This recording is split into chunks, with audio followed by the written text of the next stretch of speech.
আসসালামু আলাইকুম। আজকের এই নগরবাড়ি বাজারে হঠাৎ করে আমরা চা খাইতে আসছি। আপনাদের সন্ধ্যার পর এত লোক সমাগম দেখে আমরা আসলে এই লোভ সামলাইতে পারি নাই। আমাদের শ্রীরামকাঠি বাজারে স্ট্যান্ডে বসেও আমরা যখন চা খাই তখনও সন্ধ্যার পর এত লোকজন থাকে না।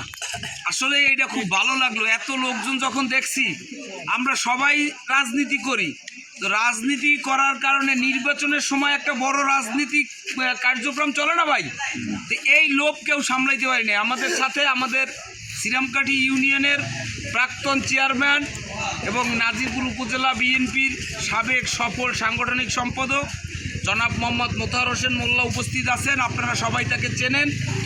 উপস্থিত আছেন শ্রীরামকাঠি ইউনিয়ন বিএনপির আহ্বায়ক মোহাম্মদ নাসির আহমেদ মল্লিক, আরও আমাদের শ্রীরামকাঠি ইউনিয়ন বিএনপির বিভিন্ন পর্যায়ের সিনিয়র নেতৃবৃন্দ উপস্থিত আছে। আপনাদের সাথে আমরা মিলিত হইতে আসছি। আমরা শুধুমাত্র একটা জিনিসই আপনাদের সালাম জানাইতে আসছি। বক্তব্য দেব না ভাই, এটা তো কোনো জনসভা কিংবা পথসভা না। আগামী 12 তারিখ ত্রয়োদশ জাতীয় সংসদ নির্বাচন, আপনারা সবাই জানেন। এই ত্রয়োদশ জাতীয় সংসদ নির্বাচনে দুইটা দল প্রতিদ্বন্দ্বিতা করতে আছে। একটা মুক্তিযুদ্ধের সপক্ষের শক্তি, একটা বাংলাদেশের পক্ষের দল, আর একটা বাংলাদেশের বিপক্ষের দল। এইটা কি জানেন? একজনের মার্কা কি? ধানের শীষ। আর একজনের মার্কা হচ্ছে দাড়িপাল্লা।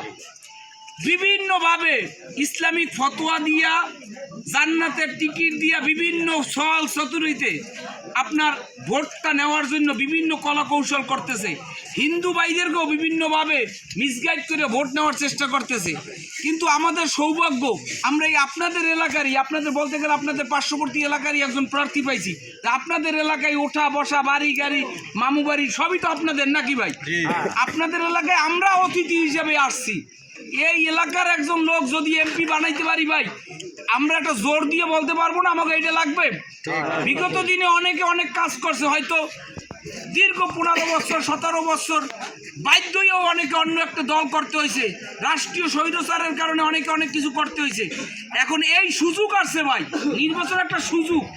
এই সুযোগে যদি আপনি ধানের শীষের পক্ষে কাজ করেন, আল্লাহ না করুক যদি কোনো অনাকাঙ্ক্ষিত ঘটনা ঘটে, তাহলে এই এলাকার লোকজন, এই যে এই এলাকার নেতা বিএনপির নেতা ফারুক ভাই কিংবা আপনাদের এই প্রার্থী আলমগীর ভাই, সে বলতে পারবে এই লোক আমার ধানের শীষে নির্বাচন করছে, আমার লোক।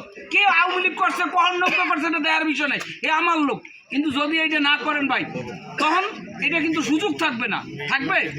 আর সব থেকে বড় কথা হচ্ছে, রাষ্ট্র ক্ষমতায় কে যাবে এটা কি সবাই মোটামুটি বুঝতে পারতেছেন? দেশের রাষ্ট্র ক্ষমতায় কে যাইতে পারে ভাই? তো ধানের শীষ যদি রাষ্ট্র ক্ষমতায় যায়, তাহলে সারা দেশে 10টা 15টা সিট যদি জামাত পায়, এই সিটটা কি জামাতরে দিয়ে লাভ আছে? কোনো উন্নয়ন হবে? কিন্তু ধানের শীষ যদি ক্ষমতায় যায়, বিএনপি যদি ক্ষমতায় যায়, জেলা বিএনপির সভাপতি নজরুল ইসলাম খান, তার পাওয়ার কি একটু কমবে? তার কথাই তারাই আগে বইতে দেবে না? এই বিরোধী দলের এমপি মাসুদ সাইদিও যদিও হেরে বইতে দেবে, কারে ডিসি বইতে দেবে? তাইলে আপনার এই যে জিনিস, এই বিরোধী দলের এমপি বানাই তোলা আপনি হে থাকবে ভাই দৌড়ের উপরে। আপনার এলাকার সুযোগ পাইছে ভাই, কেউ ভুল করবেন না। 12 তারিখ ভোট কেন্দ্রে যাইতে হবে। কোনো হিন্দু মা ভাই বোন যারা আছেন, কে কি বললো, এইটা একটা মুক্তিযুদ্ধ। এই যুদ্ধে আমাদের 71 সালে হয়েছে, আর এখন একটা যুদ্ধ হবে স্বাধীনতার পক্ষের বিপক্ষের শক্তি। কোনো অবস্থায় যদি তারা আবার মাথা চারা দিয়ে ওড়ে, তাদের এমপি বানান, আবার আমরা সেই গ্রামে যে জারি গান, সারি গান, বাওয়ালি গান, বাড়ি ঢোল তাবড়া, এই যে পূজা অর্চনা, এগুলো আমাদের কঠিন হয়ে যাবে ভাই।